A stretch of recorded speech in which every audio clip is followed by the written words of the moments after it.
let me start with a question for you, Phie. We watched this movie where you see some people like Rasmus. You must say he's into rewilding. Yeah. And you hear about some people who are like, nah, plantation forest is fine. It's always been there. It's been there for some time. So you sort of take a lot of different viewpoints. You span the whole spectrum and you condense that into one movie. Isn't that super difficult?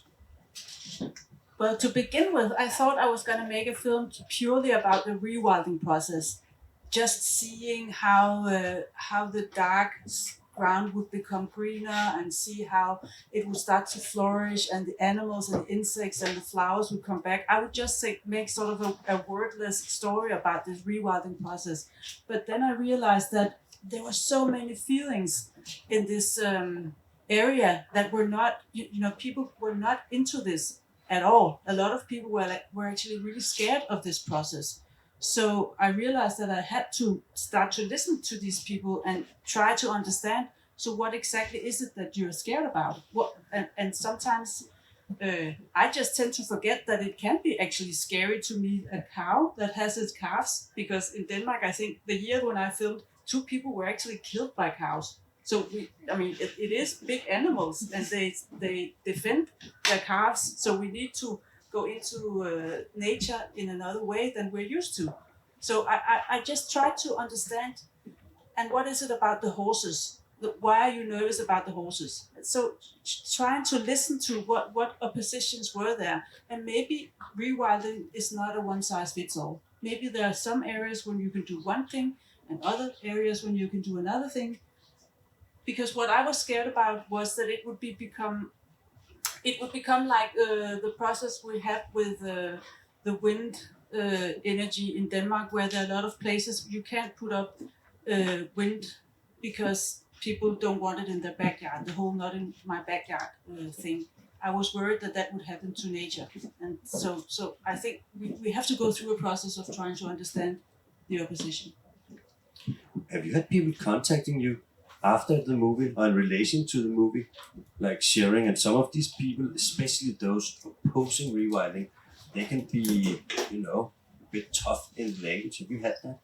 Oh yeah, but I don't think that you can work with any of this without getting sort of threats and very angry people writing to you. It evokes very angry feelings, especially in people who are farmers, who feel that they are being attacked on sort of their identity.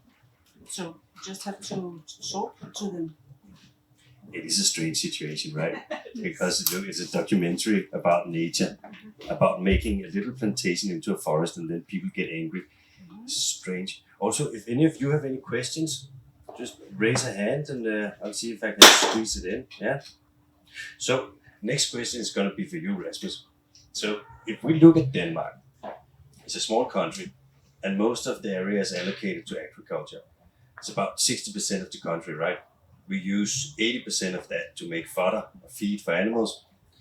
And if we want to restore some nature and we want to live up to these EU goals, then we need to allocate approximately 30% of the Danish area for nature. But that means that we have to give up some of the agricultural land. So how do we go about that? Well, I mean, how do we go about that? I mean, the problem is that this is all private property, and the attitude or the psychology of every farmer is that you never sell land, but you always buy, and you only understand this when you're at the kitchen table trying to buy up land, and you bid more and more, and then the price becomes perverted at the end, and they still say no. It doesn't make any sense, and this is a once in a lifetime offer, and we want to buy it, and then you understand this. This is part of the psychology. Beneath that, just as Phie talked about, there is a sociology of emotions, which there is. How can I explain it? There is because of the clash between city people and country folks, there is the issue of pride that we have asked the agricultural business, at least for Denmark, to produce a lot of pork meat, and now we're told that that's completely wrong. So, in order to keep your psychological pride, to some extent they know they're doing something wrong. They have to make some strange form of psychological compensation in their mind that they can't change it really. That's one explanation. The other explanation is that they're so much in debt that they have no other alternative in order to keep their pride on a psychological level, other than to continue. Otherwise, their life work has been lost, and I think this is the main reason. So, to answer your question, and I was just by Christiansborg today where we talked about that question. I think we need to buy up the land, and that's what we do in Andeskov. We who live in the city have the responsibility because we are the one with the money. We have the last 50, 60, 70 years asked them to produce food that doesn't cost anything at all. We have no idea how much it actually costs. If you want to have the right type of food, it costs a lot to produce. If it has to be sustainable, and us who live in the city, we spend more money on refurnishing our kitchens than we spend on food. That's one image, and we spend more money on dog food than we spend on third world issues. So we also have a strange psychology that we have to confront. There is another side of the rational argument, which is quite obvious. We have to do something, but we have this pride issue or this psychological issue that we have to deal with, and that demands that we're true to that form of objectivity that we now know is we have to deal with these issues. Yeah. That was a good answer. It sounds like we need some grown-ups in this situation, and it sounds like it's gonna be expensive. But then again, I mean, don't you think it's gonna be more expensive not to do natural restoration and rewilding than just continuing as it is now? I mean, we gotta face that we have a biodiversity crisis, and those can be super duper expensive, maybe even more expensive than buying up some of those fields they used to create food for animals. Well, we know the cost of the land, and we know how much how big the debt is. So how big is the debt? Just to put it into perspective, it's 300 billion Danish kroner. So on average, if you're a farm owner, you owe between 20 to 40 million kroner. So you're very much in debt. So there's nothing you can actually do. Just trying to keep on, and so we're obligated to take charge ourselves, and I think that's the misunderstanding that we participate in different forms of NGOs and different forms of political parties, and they're all process driven, produce more documents, more reports, better plans, more politics, but nobody actually just buy up land. And I think that's very important, that we just buy it up, and then we are in charge of the new paradigm. And then when we bought it all up, we can divide ourselves again between red or blue, liberal or socialist or whatever. But we need to put all these discussions aside and just act and look towards NGOs and actually buy up land. That's it's an ethical demand. It's and it becomes a form of passive ethical violence if we just keep on talking about it.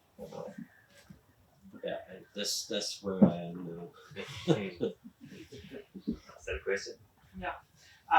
So first I wanted to say that I really appreciated the video because I think it tackled both the complexity of rewilding on a technical level, but also the complexity of perspectives, right? Because I feel that there are many forces at play, right? And that, as you said, one size doesn't fit all, and that people have different tastes and different needs, right? And they value nature in a different way. It has values that are beyond just the timber production or the ecosystem services, but it also has like ethical and religious values to them and so on. So my question would be, what was the process that led to the decision of going for this Organiseret Vildskab in the case of this piece of land? And how did I think it was the municipality of Aalborg, right? But well, the actors that took the decision, did they run, for example, a cost-benefit analysis factoring in, how much people value that land for them? Like, what about the woman who was living there, and felt that she was being deprived of, although I do agree, and for me the value is more in the rewilding in this case, I stand by it, but I see the point of those who oppose it, and I want to understand how their voice is being, how do we compare these things? I come from environmental economics. For me, the ground is transforming these opinions, these willingness to pay into money, and we compare the value of ecosystem services and religious value, ethical value, and maybe it sounds flat, but it is a way to compare things, right? How do they compare things and voices of people there? Yeah, I think that is a really important question, because to me it was important to have her in the film, because even though it's sort of the timber wood that she likes, her emotions are valuable and they are legitimate. So, but the whole land was bought up by a big fund. They paid 100 million Danish kroner to buy this piece of land. So the municipality in Aalborg, they were sort of hired to do the whole process. So this is, and the reason why I wanted to make the film there was because there was public access. So, it's kind of easy to take a piece of land where no one lives and goes by every day and rewild it. The difficult part is to get the people involved and to get them to go through the same process, or to adapt the process to the people. So I think that in Denmark we are still trying to learn that this is the baby steps. It's the biggest forest rewilding project. So I was interested in because what happened to her was actually she bought a house in another place. And then the same fund that bought the land where she bought the new house. And the process started all over again. So she had the same noise in her backyard in another place. So how do we how do we tackle these situations? How do we make sure that no one gets sort of trapped in something that they don't? It doesn't have to be this way. It could be more adaptable. But right now it seems like everyone is just trying for the first time. It's the first footsteps in the snow to figure out how do we even do this. What they did in this municipality was much like, okay, so if people are too worried about if the horses are hungry in the wintertime, we just take some hay and put it out there, and then it's okay. And to me, I think you have to sort of be a little bit, a little bit flexible. Because if we're too harsh on either side, nothing happens. Then it's just people arguing. And in Denmark, we've seen that people are getting death threats. The biologists, they can't open their email because they're death threats from people who are sort of protecting the horses. So it's become so toxic and so polarized that there are many places in Denmark where this film can't be shown because people are too aggressive. So it's just, I was shocked when I started to realize that, that the feelings were so strong and we have to take that seriously. So yeah, that's they couldn't choose either way because the land was bought up. Yeah. All right, then yes. I understand that the film was made over 4 years. Yeah. So the project is up and running now. Yeah. And has it changed anything about people's attitudes? I think that people, I think that they, once you see it, then it's much easier to understand what the big plan was. So it looks like some of the people who were scared, they're getting calmer now because they can see that the horses are doing good and they can see that they're thriving. So I think that's, you have to take some steps into the unknown to explore what happens here, and then people can come and see them. And that's why it was important that it was a place where the public had access. And I just wanted to say that the reason why this is difficult is really because there's not been a lot of storytelling about this. Not a lot of filmmakers are talking about the whole transition that we're going to go through. It's like a hot potato no one wants to touch. And it's actually also difficult to finance films about these subjects. So there's a whole storytelling layer that we are only at the beginning of. It's in all other art forms, like in poetry, in paintings, in performance arts. All the other art forms are very deep into these subjects now and are working with them in great ways. But for some reason, the film industry has been extremely slow, and still is actually. All right, then a question for you, Hannah. And this one is super difficult. So when you make movies about stuff like this with, the biodiversity crisis and the climate crisis, and it can be a bit bleak. It's nice with some music in the background now. And you have this where it can very quickly become sort of apocalyptic. You're like, okay, everything's dying. How do you make movies about this, or documentaries about this that don't, they're not too apocalyptic, but inspire people instead? That is a really good question. And just to make clear, I make like fiction films, and Phie do documentaries, as you saw. So right now I'm developing a feature film about where the climate crisis has like is a big topic in the film. And I thought a lot about like how to create hope in the end. And I think one of the ways is what you were also talking a little bit about was like, I've seen a lot of films that are going on after the catastrophe has like already gone into the earth, and those stories are more about, for me, like how do you as a human being go on after you lost your family or in this new life form in a way. And I think when I started my project, I was like, we need stories that are about what is happening now. I think Phie has done some really good ones in the documentary world, but in the fiction world, we don't really see those films yet.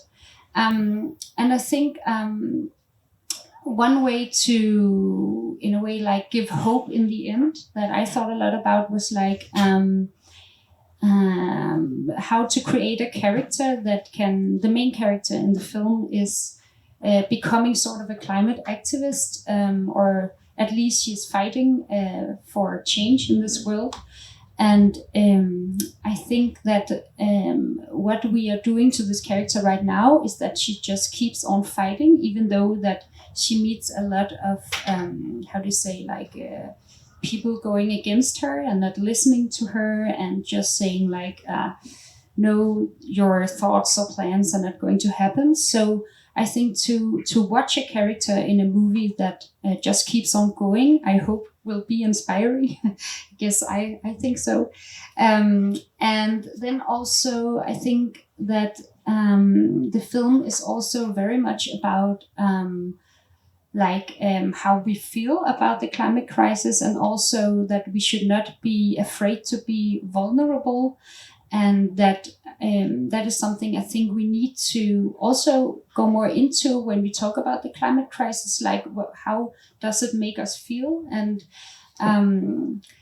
for example, like, or how should I say that? I mean, it's just that this crisis makes me, and I guess a lot of other people, really sad and angry, and it's so overwhelming.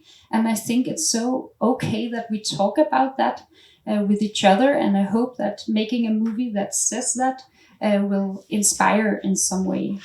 And then also the main character in her fight on like that just keeps going and going.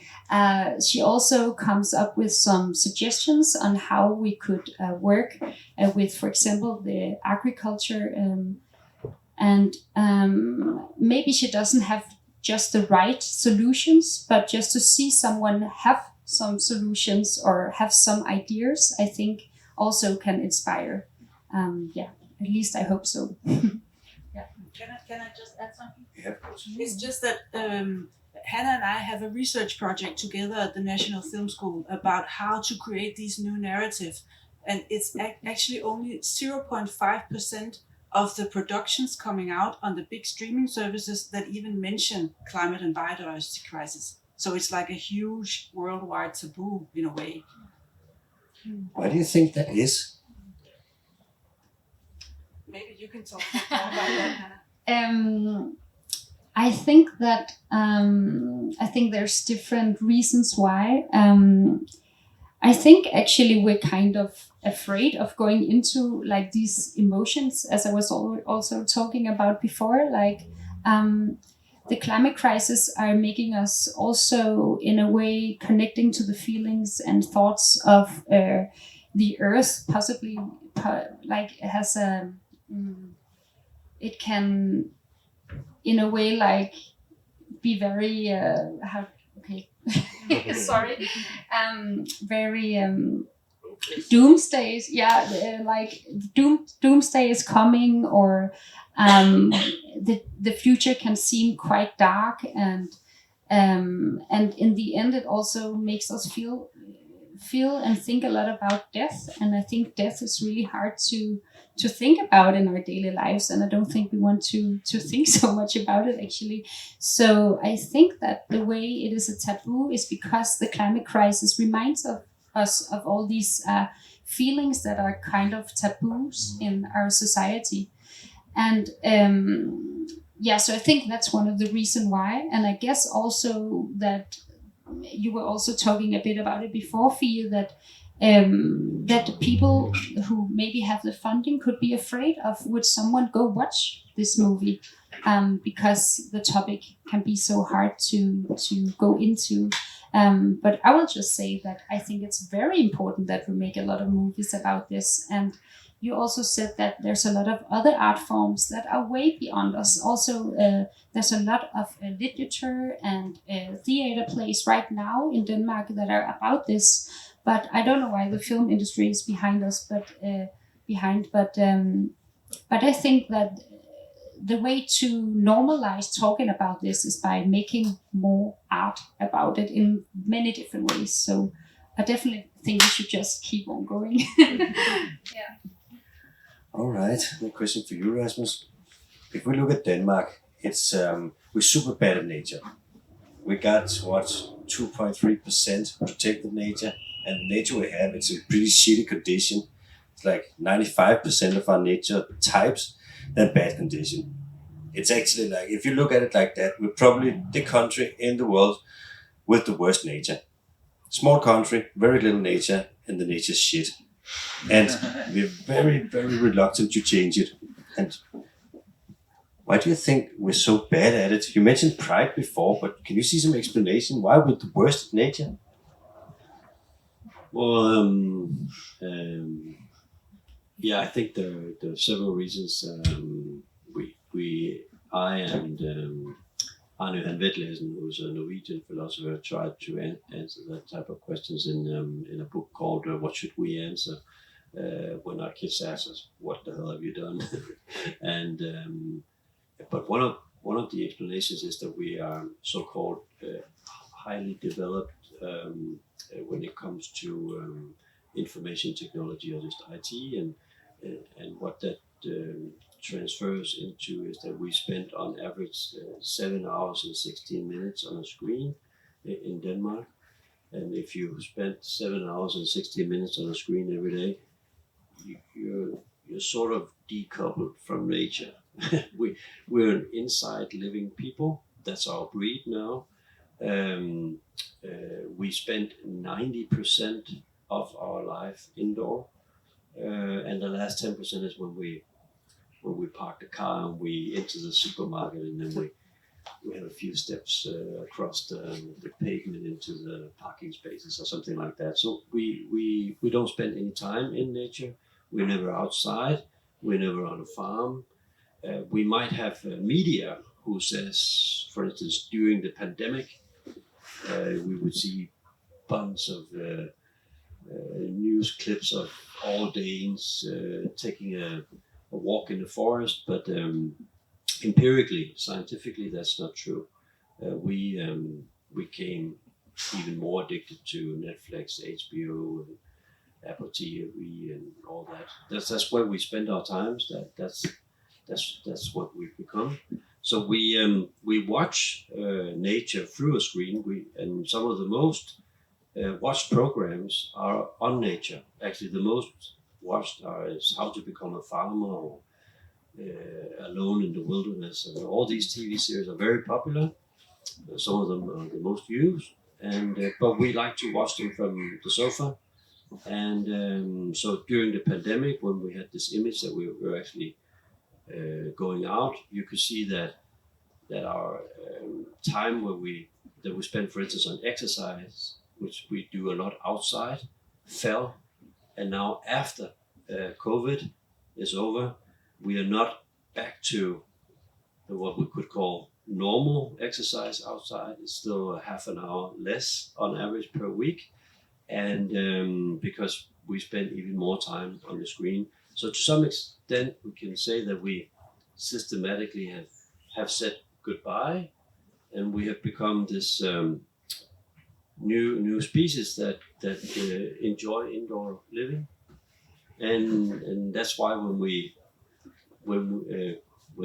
then try to have a small experiment and Phie documents it, then people do actually get afraid of nature because it smells and it's dangerous, and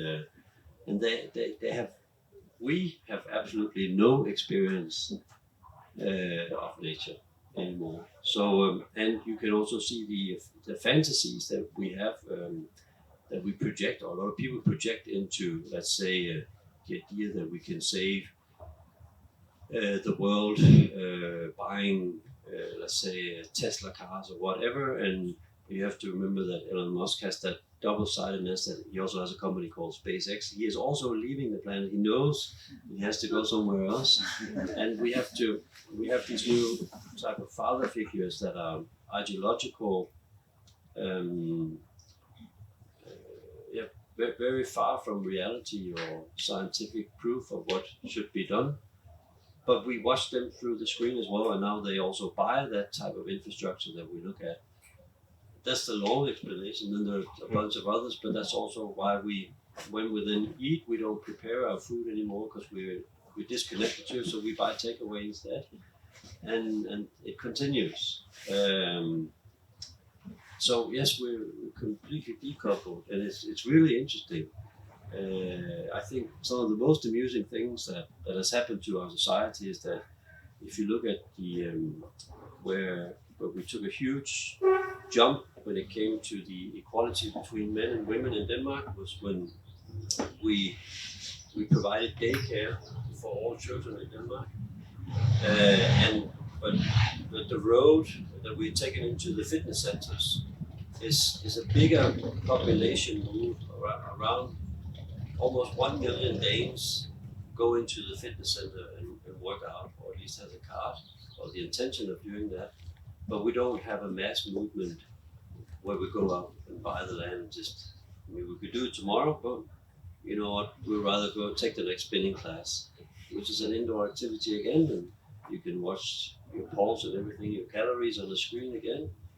And I think, but this is the biggest movement that we've made since women in Denmark entered the labor market. It's bigger than that. So yeah.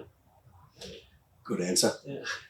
So I've got no idea about the time, so will you let me know when we have about 5 minutes left? Yes. Thank you. But Rasmus, can you come up with an idea, like an example, an explanation about what makes Denmark so extreme? Yeah. Because we have, other Nordic countries, but Denmark is just at the far edge.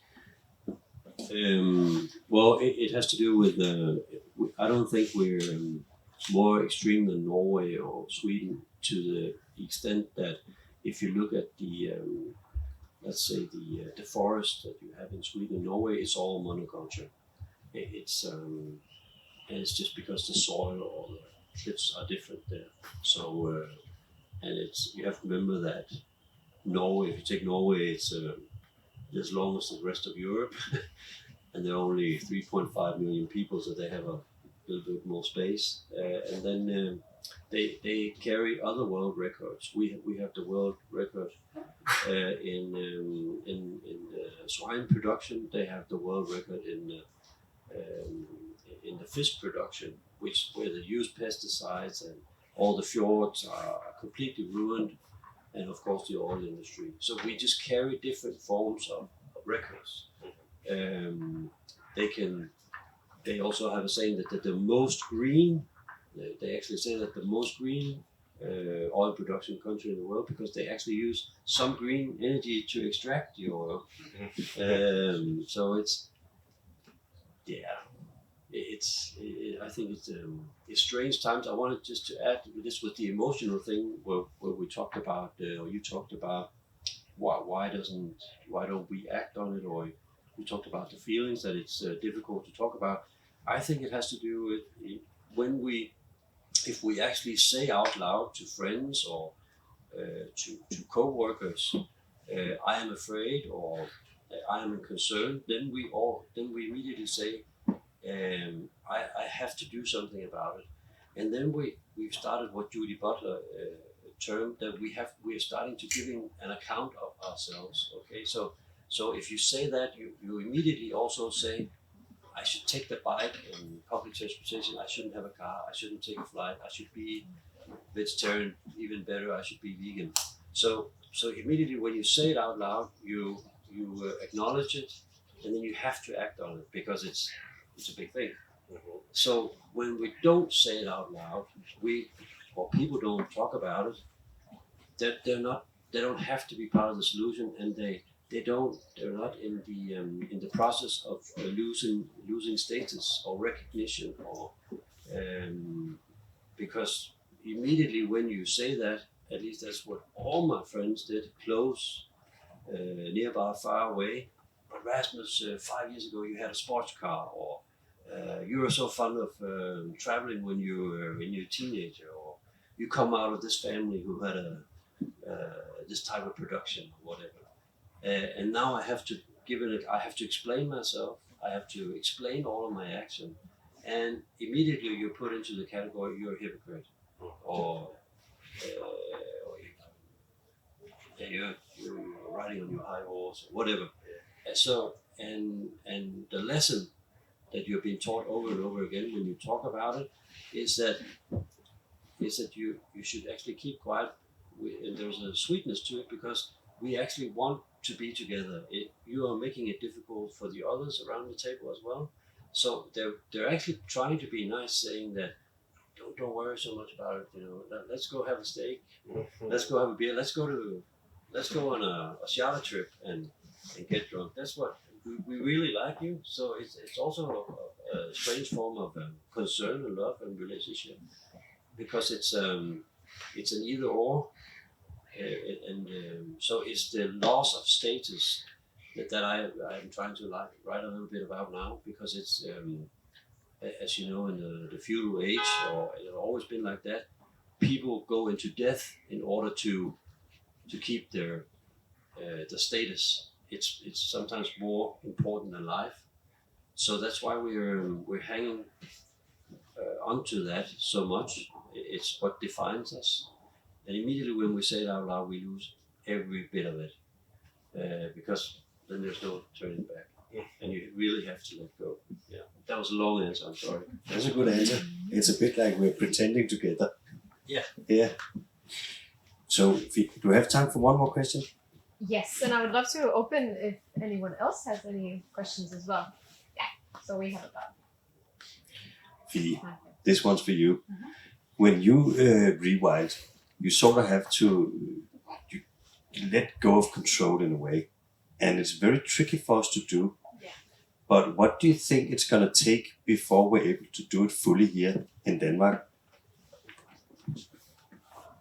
Well, I actually do think that this whole storytelling process is crucial. I try to. We were just talking before about when I try to see where the media is nowadays about how to communicate about the climate crisis. I look at the weather report. You know, at the news, how do they explain the weather? How do they talk about the drought that's here in Denmark now? What do they say that we should do? And I can see that they're starting with these small stories. Like yesterday, there was two women in a garden saying, "Well, we don't use tap water to water our garden, so we sow things that are drought resistant instead of making a big lawn that you need to put clean drinking water on because we don't have other kind of water systems in Denmark." So slowly, I think that's what we're working on, Hannah and I, in this research process, is also about how do we sort of nudge it into an everyday conversation that this is not about climate, this is about my garden. So how do we talk about it without talking about it? And I think that's going to be the way to do this, is actually to massage it into all kinds of medias. Like if you have a real estate program on television, then you have to take in account, is this place going to be flooded within the next 30 years? What's the price of this house if it's in an area that's going to be flooded? It's everywhere. So it has to be present everywhere. And it shouldn't be like, now I want to watch a program about climate, now I want to watch a film about climate. It should seep in everywhere because it's a 360-degree crisis and it's everywhere. So we are trying to work on how do we sort of put these hidden messages in all kinds of places, even in computer gaming, which has a huge distribution. How do we make universes that are preparing people for what we're already seeing, but what they may perceive as the future, because it's not part of the storytelling. So I do think that storytelling is key. So maybe instead of having one big place where it's like, this is where you're being informed about this ecological polycrisis, it's just going to be sort of every day, everywhere. And then it's just like exposure from many different sides and at small amounts, instead of just like coming and saying like, you stop eating steak now. Yeah. That makes sense. I think that's going to work. I hope that's going to work. Yeah. Any questions? Yep. But I agree with you that it's something that touches on many aspects of life.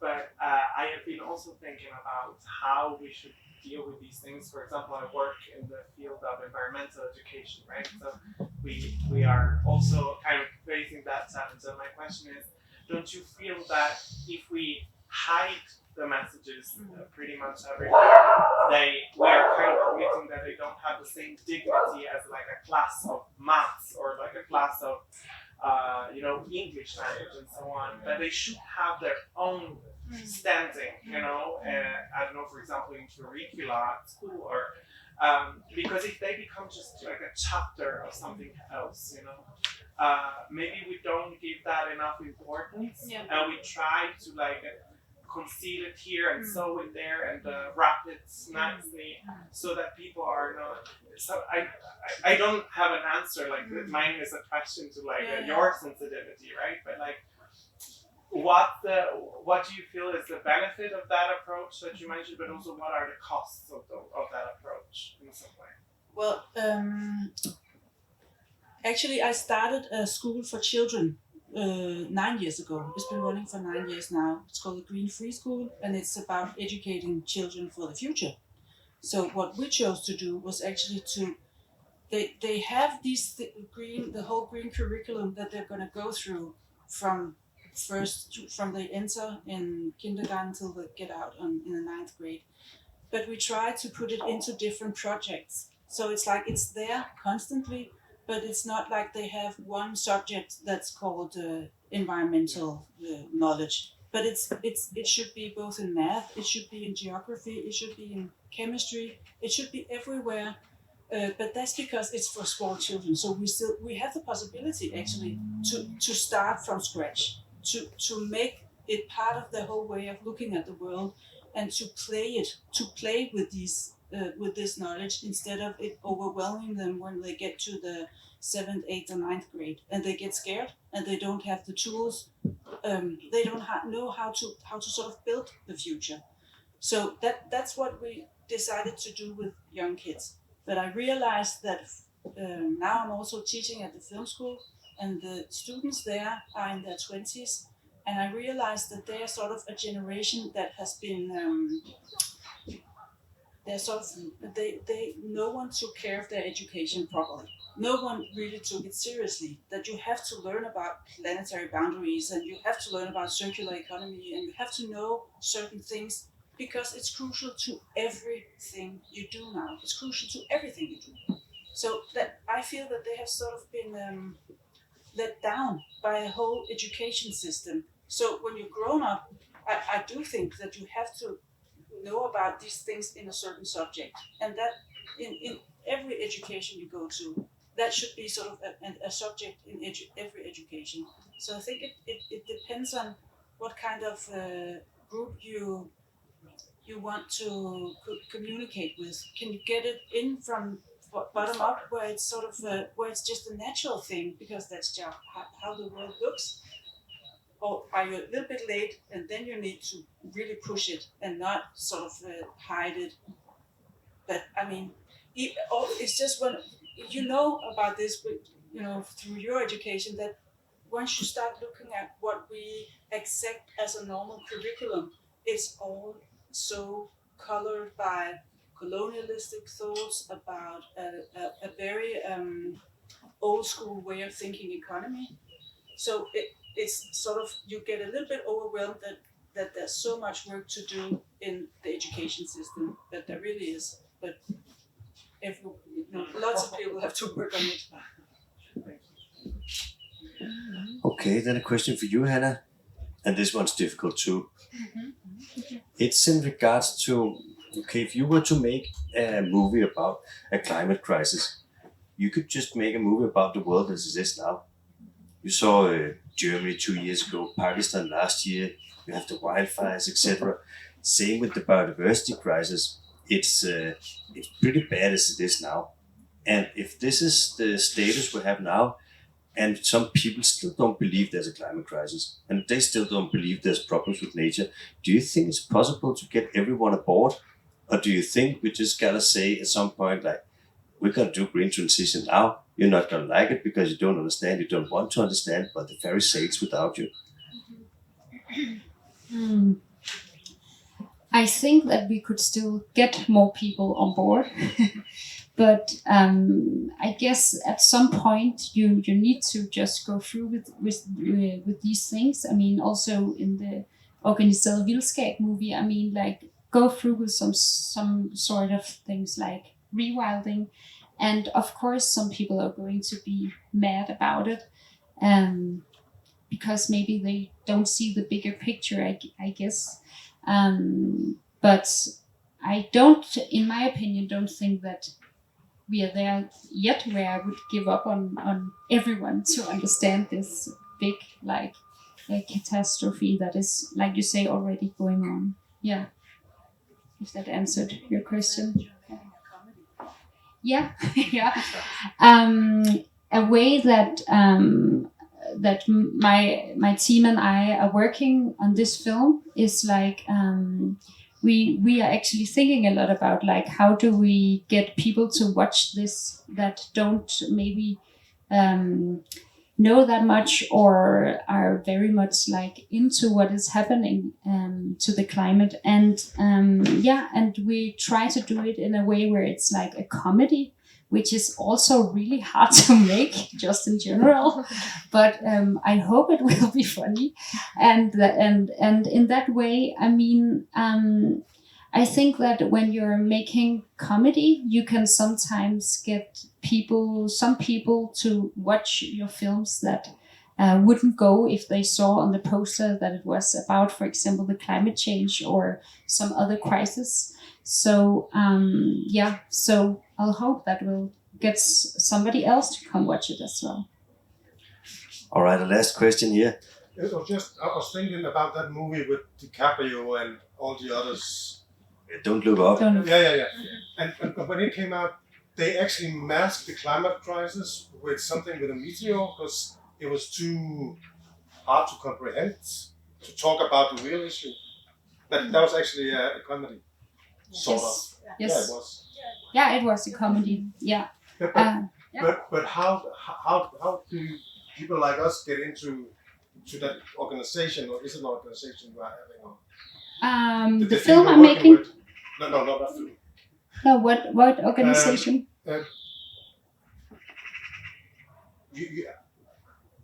I heard it like you guys were talking about making an effort together. That movie was just one of the way you used. It's a research project on the National Danish Film School. Okay. That we're doing together, and also with an animator, a director who works on animation film, and a director who makes TV series, and one who makes computer games. Okay. So we're trying to figure out how can all genres start working in all different ways. So we sort of we try to figure out how many different ways can we talk about this, and sometimes without talking about it, because I completely understand why they made a meteor in that movie. So but again, you know. Yeah, maybe times are changing now, and you can actually start talking about, because your film is not a science fiction film. Your film is taking place now. Yeah, my film is taking place now, and is very much like trying to get into what is happening now. And actually, I thought a lot about like, should I also make a meteor or like a metaphor in some way for this? But I think that it's very interesting that we don't have so many fiction films, at least, that are going into the climate crisis. So now I'm trying to do that. But we also talked about in the group that, for example, if you're making a movie about something different, totally different, an example just to tell was that you could have someone have a big argument in a scene where they were like trying to develop the trash, like recycling, or something like that. So you just can watch scenes that are about something totally different, but they are doing something to the climate while they're doing it in a way. Yeah, that was just an example. It's almost like climate nudging you're doing. Yes, it is. Yeah. Yeah. We're actually talking about it like, some people have been very good at making propaganda, and especially the ones who promote hatred and fear. So can we use the same kind of tools to do the opposite? We shouldn't be too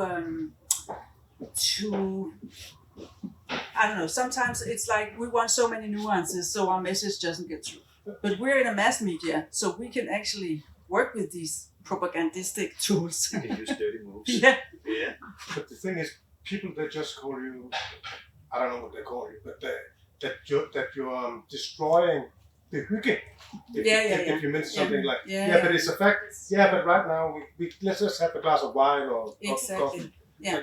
But people are scared.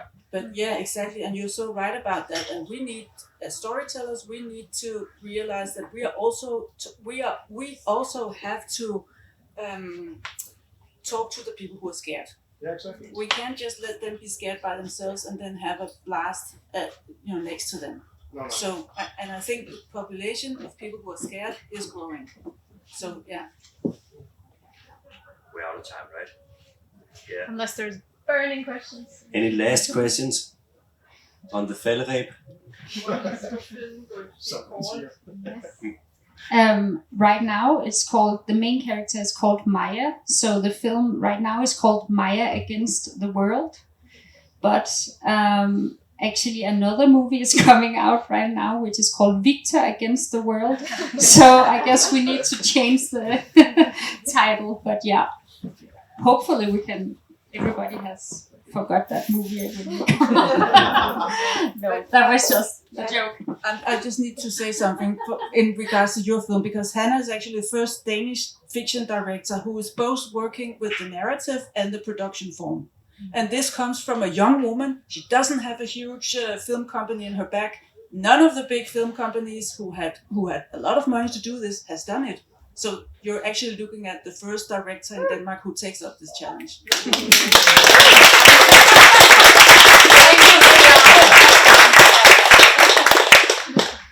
All right. Well, that was it. We're out of time.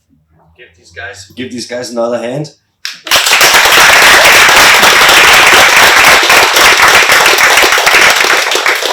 Yeah.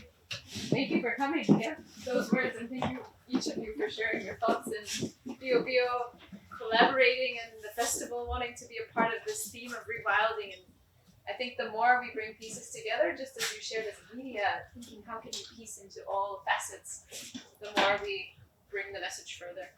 So thank you all. I hope you take something away.